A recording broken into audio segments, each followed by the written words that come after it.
Hello বন্ধু, কেমন আছো সবাই? আশা করছি অনেক ভালো আছো। আজকে আমি আবার এক নতুন আর কনকনে গল্প নিয়ে চলে এলাম। আজকের গল্পের নাম অভিশপ্ত ধাপা ভুতুড়ে জঙ্গল। আজকের গল্পটা পাঠিয়েছে ইসাদে, পরিচালনায় সঞ্জীব দাস। ঘটনাটা হয়েছে জামশেদপুর। তো আর বেশি লেট না করে আজকের গল্প আমরা শুরু করলাম। ঈশা যেভাবে আর কি বলে পাঠিয়েছে সেভাবে তোমাদেরকে ঈশার ভয়েসে আমি তোমাদেরকে শোনাবো।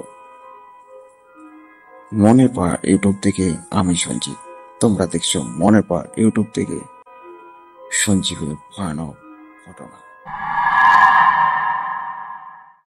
আমার নাম ঈশা। আমি আমার বন্ধুর সাথে ঘটে যাওয়া এক ভয়ানক ঘটনার কথা বলছি।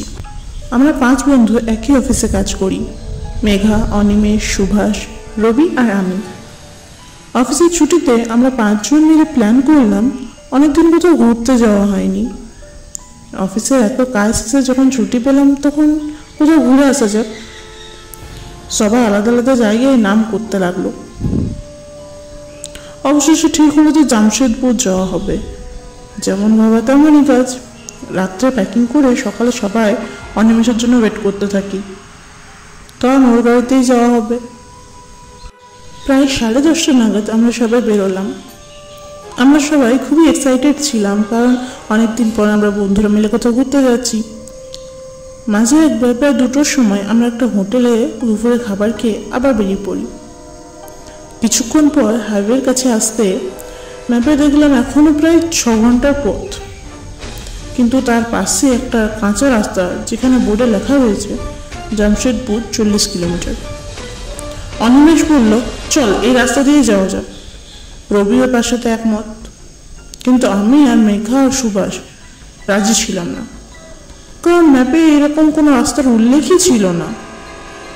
হঠাৎ করে কোথা থেকে একটা লোক এসে বলল, জামশেদপুর যাবেন বাবুরা, এই রাস্তা দিয়ে যান, একটু খারাপ আছে কিন্তু তাড়াতাড়ি পৌঁছে যাবেন। ব্যাস, অনিমেষ আর কোনো কথা না শুনে গাড়ি ওই দিকেই নিয়ে চলল। 2 ঘন্টা পার হয়ে গেছে, জঙ্গলের রাস্তায় না শেষই হচ্ছে না। এর মধ্যে রাস্তায় একটা মানুষ তো দূর, কোনো প্রাণীও দেখতে পাইনি। এদিকে সন্ধে হতে যায়। তখন মেঘা বলল, দেখ অনিমেষ, তোর শর্টকাট রাস্তা এখনো শেষই হচ্ছে না, আবার কোনো বিপদে না পড়ে যায় আমরা। আর সন্দেহ হয়ে গেল, একটা লাইট দোকান কোনো কিছুই চোখে পড়ছে না। আমি বললাম, তোরা হয়তো লক্ষ্য করিসনি একটা প্রাণী পর্যন্ত নেই এই জঙ্গলে।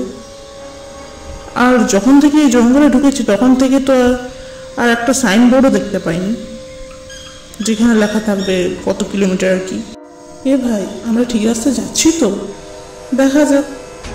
আরও কিছুক্ষণ পর একেবারে অন্ধকার, যেন মাঝরাত হয়ে গেছে।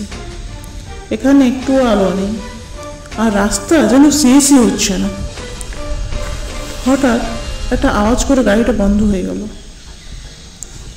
অনিমেষ আর রবি নেমে দেখলো কি হয়েছে, কিন্তু কিছু বুঝতে পারে না। অনেকবার স্টার্ট দেওয়ার চেষ্টা করে, কিন্তু গাড়ি তো স্টার্টই নিচ্ছে না। এদিকে সুভাষ বলে, ভাই আমার কিন্তু খুব খিদে পেয়েছে, সঙ্গে যা খাবার ছিল তা কিন্তু শেষ হয়ে গেল রাস্তায় আস্তে আস্তে, তবু রাস্তা আর শেষ হলো না। আমার মনে হয় আমরা রাস্তা হারিয়েছি। মেকানিককে যে কল করব, তাও আবার কারো ফোন নেটওয়ার্কই নেই। প্রায় আধ ঘন্টা চেষ্টা করার পর আর কোনো উপায় না দেখে আমরা সামনে হাঁটা লাগলাম, যদি কিছু পাওয়া যায় সে আশায়। কিছুটা দূরে একটা আলো দেখতে পাওয়া গেল। সেখানে গিয়ে দেখলাম একটা ধাবা। আমাদের খিদেও পেয়েছিল, তাই ভিতরে গিয়ে বসলাম। একটা লোক আর একটা মহিলা রয়েছে, সম্ভবত তার স্ত্রী মনে হয়। আমরা কিছু খাবার অর্ডার করলাম। ওই লোকটাকে জিজ্ঞাসা করলাম যে কোনো মেকানিক আশেপাশে কোথাও পাওয়া যাবে কিনা। সে বলল না। আমি জামশেদপুর রাস্তা জিজ্ঞেস করাতে বলল সে অনেক দূর। আমার কেমন জানি অদ্ভুত লাগলো, এই মাঠ জঙ্গলে ঢাবা কে খেতে আসে এখানে। যাই হোক, খাবার টেবিলে বসে আমরা বন্ধুরা মিলে গল্প করতে লাগলাম। এর মাঝে অনিমেষ একবার বাইরে গেল। তার কিছুক্ষণের মধ্যে ঘুমটা ঢাকা নিয়ে সেই মহিলা আমাদের খাবার দিল। কিন্তু অনিমেষ এখনো আসেনি, তাই আমরা তার জন্য ওয়েট করছিলাম। আমাদের মধ্যে সুভাষ ছিল একটু পেটুক, তাই সে খাবারের ঢাকাটা খুলে খেতে গিয়ে চিৎকার করে ওঠে। আমরা সেই খাবারের দিকে তাকাতেই এই কনকনে শীত আমাদের শরীর ঘামতে লাগলো। দেখলাম খাবারের জায়গায় অনিমেষের মাথাটা সাজানো। আমরা সেই মেয়েটাকে প্রশ্ন করি, এসব কি? আমাদের বন্ধু কোথায়? কি করেছো তার সাথে তোমরা? হঠাৎ একটি দমকা হওয়ায় মেয়েটার ঘুমটা খুলে যায়। দেখলাম মেয়েটার মুখে চারপাশে রক্ত লেগে, চেহারা সব জায়গায় কাটার দাগ। বোঝাই যাচ্ছে সে কোনো মানুষ নয়। আমরা এক মুহূর্ত দেরি না করে সেখান থেকে পালিয়ে গাড়ির দিকে ছুটতে থাকি। জঙ্গলের ঘন অন্ধকারে কিছুই দেখা যাচ্ছে না। হঠাৎ মেঘা ছুটতে ছুটতে ঠোকর খেয়ে পড়ে যায়। আমরা তাকে উঠিয়ে আবার পালাতে থাকি, কিন্তু সে একটা রবিকে ধরে নেয়। ওকে বাঁচাতে গেলে আমরাও মরবো, তাই আমরা গাড়িতে উঠে পড়ি। ভগবানের নাম করে আমি গাড়ি স্টার্ট দিতে গাড়িটা স্টার্ট হয়ে গেল। দূর থেকে রবির নির্মম আর্তনাদ শুনতে পেলাম আমরা। কোনো রকমে সে জঙ্গল থেকে বেরিয়ে একটা ছোট গ্রামে আসতে একটা বট গাছে গাড়িটার ধাক্কা মারে, আর আমরা সেখানে জ্ঞান হারাই। পরদিন সকালে ওইখানে কিছু লোক আমাদের উদ্ধার করে হাসপাতালে নিয়ে যায়। আর ওদের কাছে আমরা জানতে পারি যে কয়েক বছর আগে ওই জঙ্গলে গ্রামেরই এক স্বামী স্ত্রী মিলে ঢাকাটা চালাতো। একদিন কতগুলো ছেলে মিলে মদ খেয়ে এসে ওই ধাবাটায় অ্যাক্সিডেন্ট করে। তখন সেই স্বামী স্ত্রী ওই ধাবাতেই ছিল এবং তারা ওইখানে মারা যায়।